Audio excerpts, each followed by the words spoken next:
Welcome back to Channel 9. I'm Scott, your port and shopping guide, here on the Norwegian Star, this glorious ship, and I'm ready to give you some quick tips and industry insider information about the best buy in the entire Caribbean. What is the best buy ashore this week? You may be asking yourself that same exact question since you stepped on. It is diamonds. That's right, diamonds. Diamonds are the best buy, and I am here to arm and empower you with the knowledge and training that I currently have. It's easy and it's so much fun to shop for diamonds. It's fun. Everybody loves it. You love it. Your mother loves it. Your grandmother loves it. Are you intimidated? Yeah, there's a lot of lingo. There's a lot of different terminologies to learn. But no, it's simple. There's a set grading system known as the 4 C's. As you get to know the characteristics of the 4 C's, you understand that they are guaranteed to provide you with a way to find the perfect stone, regardless of your budget. That's the best part. Thousands of loose diamonds in diamond jewelry will be found everywhere that we go, all throughout the entire Caribbean. So you get to be the designer. The most savvy shoppers buy their diamonds here in the Caribbean, and for good reason. But first, let's think, what C is the most important to you? And are we going to go for price, value, or passion? I'm a passion guy myself. Let's start with cut, the first C. I believe this is the most important C, and we'll keep re-hitting on this throughout. We love the sparkle, we love the shimmer, the performance the light gives throughout the diamond. And we all have our favorite shapes. We have the crown of light, some people enjoy round brilliant, some people enjoy princess, but the cut is actually how it's shaped and proportioned. These examples you now see on the screen of deep and shallow cuts lose light straight out through the bottom or even through the sides of the diamond itself. What we are looking for is the ideal cut. This is where the best proportions create the best refraction, so there's less light loss. This is not a hard C to notice whatsoever, and you can agree with me once you see it in the shops. You do not need to be a gemologist. You do not need a gemologist with you. You just need these two things right here. You need your eyes. Whatever you see when you look around that sparkles back at you, that's that cut. Check out these two brands in port, and I guarantee you'll see exactly what I'm talking about. The Hearts on Fire and the Crown of Light. You'll see that cut perform. Next, we're going to go into the second C, and that's color. When it comes to color, it's interesting. A lot of people say, well, color, we're thinking about different shades. It's actually graded on the lack of color. Ironic, isn't it? But this starts at D and goes all the way down to Z. D meaning that there's no hint or tint of color whatsoever. We can group D, E, and F into one group called colorless. Just below, we'll group G, H, I, and J into the near colorless category, where you will only get a slight tint of color. For J and beyond, you will begin to see some warmth coming from that diamond. But that's not a bad thing. Who here likes yellow gold jewelry? I know I do, and I know a lot of people do. You can go further down the scale with that yellow gold because the light will actually pick up a hint of the gold itself and reflect it back out. Whereas your D in a platinum setting will have an icy brilliance. J, set in gold, will have a yellow glow from underneath. It's all about what works best with your individual skin tone. Also though, keep in mind, and always remember this, the more towards D that we're going, the more rare that a diamond becomes. What happens when a diamond becomes more rare? The price goes up. But that's okay. It's not for a better or worse diamond. It's just for a more rare or less rare diamond. Let's continue on to the third C, and that is clarity. Clarity is the measurement of a diamond's purity, its birthmarks, and its rarity. We're going to start at FL and IF, flawless and internally flawless. Those diamonds then hop down one range to a completely different set where we're going to VVS1, VVS2. I know it's a lot of lingo, it's a lot of jargon, everybody learns somehow, but it's so simple. VVS1, very, very slightly included, 1, 2. Across the scale, you'll continue down to slightly included 1, 2, and 3. Do you see how we jumped? Very, very slightly. Drop down one, very slightly. Drop down another to slightly. VVS1 versus an SI1 at 1 carat diamond. Imagine this. Close it, picture it in your head. You love them both, but one is $3,000 to $5,000 more than the other simply because of that clarity difference. Which will you buy?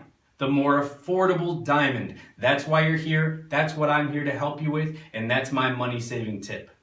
Many guests do come here wanting flawless or VVS with no budget whatsoever.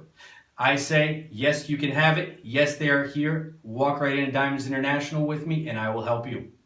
However, if you're on a budget, you want to stretch that budget just a little bit, come down on that clarity scale. That's my best recommendation. Get a larger diamond or a whole other piece of jewelry with those savings, maybe even a watch for him, you know what I'm saying? If it is also cut well, this may hide the imperfections. We're going to keep coming back to cut. Finally, in the last seat, we're going to speak on carat. This is a common misconception. Carat is actually based on the weight measurement of the stone itself, not the physical size. Also, let's go back to some of this diamond buying lingo, you may call it. 1 carat equals 100 points. So what does half a carat mean? 50 points. A quarter of a carat, 25 points, so on and so forth. Special diamonds are sold in quarter carat increments. That means that the price at a 50-point diamond at 0.5 carats increases slowly until you get to that 0.75 diamond carat. It's more like a staircase, less like a ramp. So what you want to do actually is buy just over or under that 1 carat staircase. Look for that 85-point stone when you're looking for a 1 carat diamond. When you're going for a 2 carat diamond, look for that 190-point stone. Why is that? Because when you bring it back home, you can say, this is my 1 carat or this is my 2 carat. No one's going to know the difference, but you're going to know the difference. Do you know where? In your wallet. So why do we keep going back to cut? Because it is so important. That cut can actually make the diamond look even larger. You can save money by dropping down in carat size, dropping just below one of those increment ranges. And with that cut, it still looks more vibrant and larger than what is actually just above that carat range. When we look into the essential jewelry that you're looking for out in the ports, we're going to focus on 4 main things that every woman should have these pieces in their collection. First, we're going to talk about studs. And what do we like in our studs, ladies? You like them big. All right, we're going to throw out color. We're going to throw out clarity. No one is going to come up and stare into your ear and say, oh my goodness, I can see that tiny inclusion in there, like they would, maybe perhaps with a very large engagement ring. What they're going to see is when you walk into the room at the gala, and from across the room, they takes their breath away and say, oh my goodness, look at the size of that diamond. Also, a little buyer's insider industry tip that I like to share. They always look larger in your ears than on the jewelry pad itself. So I'd highly recommend everybody to try this. See them on the jewelry pad, put them into your ears. Walk up to a mirror, take a few steps back, and look. Do they shimmer? Do they sparkle? Do they shine? Do they speak to you? Most importantly, if that's the case, buy them. That is the best advice I have for you. Next, we're going to move on to a diamond pendant. What do you think, sitting in your cabin right now, is the most looked at piece of jewelry on a woman? Not what we're looking at on the woman, the jewelry on her. It is a pendant. Think about it. Your body is an aisle directing you straight to the pendant, directing your eyes right there. And a diamond solitaire is most popular. It's all about the cut when it comes here because you want it to shimmer. You need to get the right length of chain so it sits right there on your chest and let that boy perform for you. All right, when we come into the diamond tennis bracelet, this one is really where the wearer gets to enjoy it on a daily basis. It can be worn casual, it can be worn semi-casual, even in a professional setting. These tennis bracelets ooze class, elegance, and style. What happens if there's multiple stones? Like in a tennis bracelet or in any other ring by chance, you want to make sure that color matters. Color is your prime object here to focus on. All right, that color, because they're all next to each other, you may be able to see differentiations. So lay it flat, run your fingers over it so there's no pricks, no spines, flip it back over, check the back as well, and make sure that clasp is nice and firm because this will get a lot of use as a jewelry item. Alrighty, next up we're going to talk about engagement rings. A lot of guys come up to me asking for engagement rings, and a lot of girls go up to Allison saying make sure they get the right engagement ring.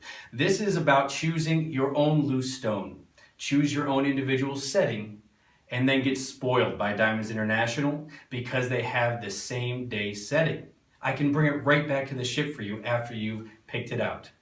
Let your instincts take over. Get rid of the 4 C's. Get rid of what you imagine would be on the certificate at the end of the invoice or anything. The best diamond is the best one for you individually and the one that you can afford. It doesn't matter if your friend is a gemologist and says the best diamond is a DVVS1. They aren't wearing it. They're not buying it. And they don't ever need to see the appraisal. The diamond that you love is the diamond of your dreams, no one else's dreams, the one that speaks to you, the one that you dreamed about since you were a 12-year-old girl waiting for that man to drop down on one knee. And you can have 3 diamonds of the same cut, color, clarity, and carat all next to each other. I've seen it before. And just one of those stands out. What do you do when that happens? You buy it. Ladies and gentlemen, this evokes emotion. It makes your heart go pitter-patter. You buy the diamond you love. Like I said, it doesn't matter about the certification at the end. It's the one that speaks to you, that calls out to you, that sparkles to you. The diamond of your dreams is most certainly out there, and we are going to help you find it. There are 3 steps that we can move to collecting these diamonds this week. Step 1, you want to start small and upgrade every year. Add to the diamond every single time you cruise. I've seen plenty of 5-carat diamonds already just this cruise. And they didn't start with 5 carats. They started with 1, 1.5, maybe 2. And then over time, they traded them into Diamonds International and immediately upgraded. Number 2, trade in your current diamond, even if you didn't buy it at Diamonds International. Get fair value and trade up immediately. And the 3rd step, go with an open mind, please. Ladies and gentlemen, you're not looking for a flawless diamond. Unless it's exactly what you're looking for. If you haven't seen it before, that's not what you want to imagine. You want to look for the beautiful one. I know I gave you a lot of the lingo. I gave you a lot of this important information. But what matters in your mind and what matters in the diamond is what's beautiful to you. Put your money where you see the visible difference. I'm Scott. I'm on board to give you tips no matter what your budget. No matter what you do, be sure to stop at guaranteed stores on your map. For more information about the diamonds or your VIP cards, come to the port shopping desk on deck 4. Happy diamond shopping.